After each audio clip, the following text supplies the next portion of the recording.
Coming out of high school, a lot of us were the man, so to say, on the team, and in college, it's a lot of the mans on one team. So I think it took him a little while to realize that, and now, he had a great preseason, and he's probably one of the best rebounders on our team, if not the best.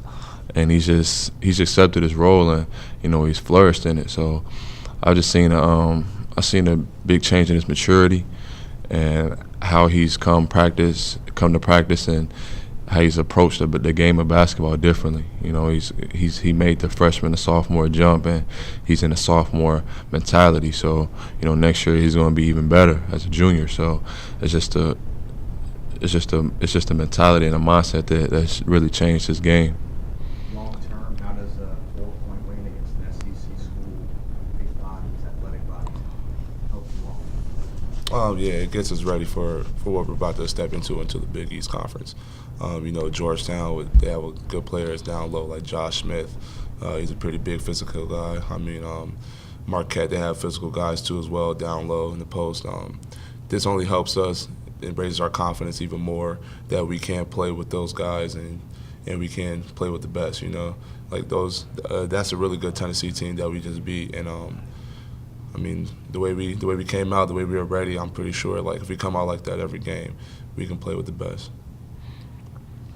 Morehead State doesn't have maybe the name or the reputation that Tennessee has, but they are really good at rebounding and especially in offensive rebounding and scoring second chance points. Talk about what you guys face in that challenge tomorrow. Yeah, pretty much the same mentality that we had against Tennessee, but even more because even though they're not such a big name as Tennessee, they're going to come in here with a tenacious mindset to grab every rebound. Don't let anybody get the rebound with a Xavier across their chest. They're gonna fight very hard for that win, and so we just have to go in there and make sure we grab every rebound to put us in the best situation to win. Pretty big day yesterday with the new recruiting class. Can you talk about that a little bit? It's a pretty historic occasion, these 5 guys coming in next year.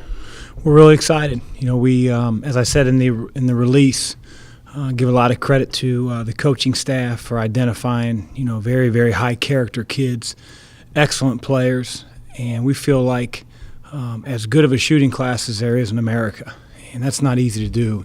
And I think, Edmund,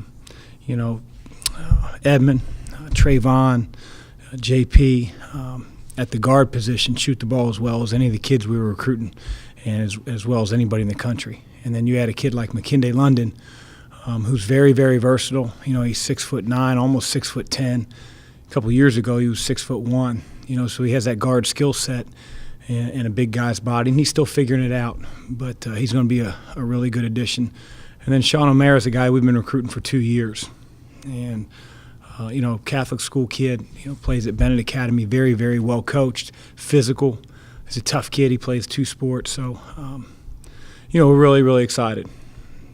Is this class a product of you now being here for several years, proving yourself a winner, or is it a product of the Big East and that draw? Probably a little bit of everything. I think more than anything, it's you get kids to say yes to Xavier because of what this program stands for and what this university stands for. But at the heart of it all is relationships.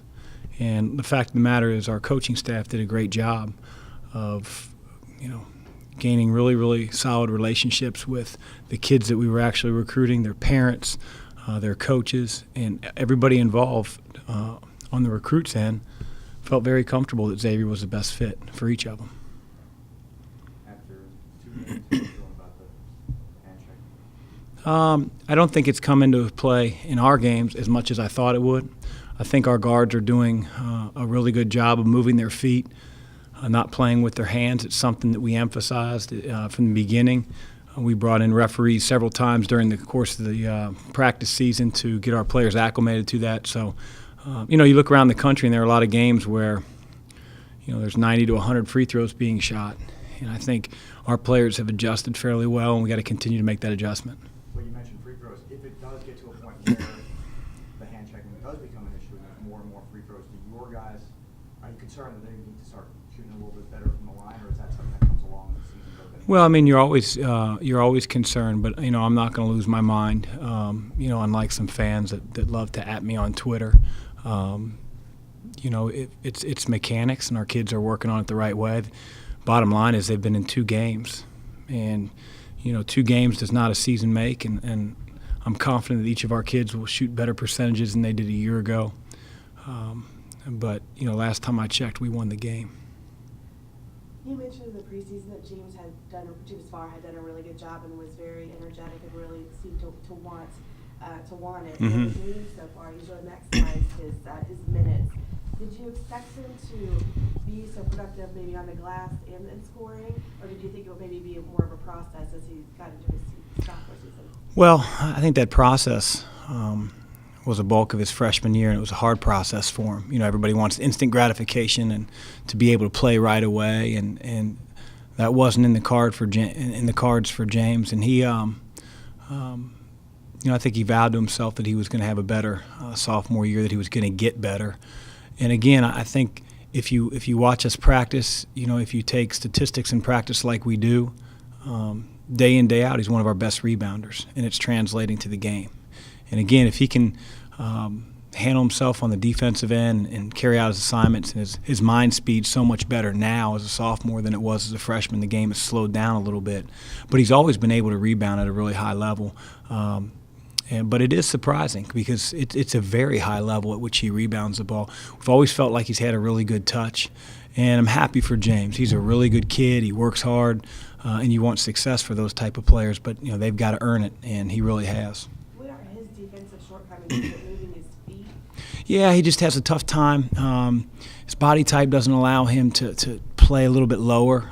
We'd like him to get more in a stance, and that's hard for him. And his foot speed isn't the best, but he's not unlike a lot of big guys. He just has to figure it out. In the game of basketball, so much is about angles and anticipation, and if he can get those, then foot speed, I'm not going to say gets negated, but it's not as big of a concern. Matt Stainbrook isn't very fleet of foot, but he really understands angles and understands closeout position, how to use his lower body, and those are things that James has had to learn. When it's game 2 and it's against an SEC team, athletic, big bodies, how beneficial is it with a 4-point win long term? What that can do for you? Well, it's just a win. We're ecstatic to get it. It's against a very good opponent, but that game's over. I'm more concerned about the game that we play tomorrow than the one we played yesterday. It seems like Morehead State, they run their offense through Angelo Warner. He seems to kind of get things started really good from the perimeter. Yeah. What have you seen from him and just studying him? He's very dangerous. He's extremely aggressive. He has the green light. I think Morehead State's kids, not only Angelo, but the rest of their perimeter players play with a lot of confidence. I'm sure Coach Woods gives him that confidence. He was a fiery player. He was a leader. I think his kids play with the same persona. They went into East Tennessee State and won, and I have a lot of respect for the way they play. They also have, a lot of times when you play teams maybe from the OVC or a supposed smaller conference, they don't necessarily have as big guys as you usually normally would see. And that's not the case. Posthumus and Reeder are huge. And, again, their perimeter players have a lot of confidence. They shoot the ball. They play extremely fast. So it's going to be a challenge and one we're ready for and excited for. You always put a premium on rebounding, of course, but they're a really good rebounding team and really good, especially on the offensive glass. Kind of how do you go into a game like that? Well, we don't worry necessarily about our opponent in the sense of, okay, now we have to heighten our awareness of rebounding. We always want to be a team that rebounds the ball. But that's exactly what Morehead State does extremely well. They've decimated both opponents they've played on the glass. And so that'll quickly capture our coach's attention, our players' attention. We have to keep them off the glass. If we don't, it's going to be a problem. They are absolutely crushing teams with second and third shot opportunities on possessions. They shot 25 threes. Is that kind of norm for them? Or is that... Well, it's early in the season, but I know a year ago, they like to play fast. They like to, shoot the three ball. Obviously, years ago. Sean Woods played for Coach Patino, and they've always been a team. They've always been known for shooting the ball from behind the arc. So I think his teams are no different. They go after it once they miss it. If they do miss it, they go after it. So it's a challenge to keep them out of transition and keep them off the glass.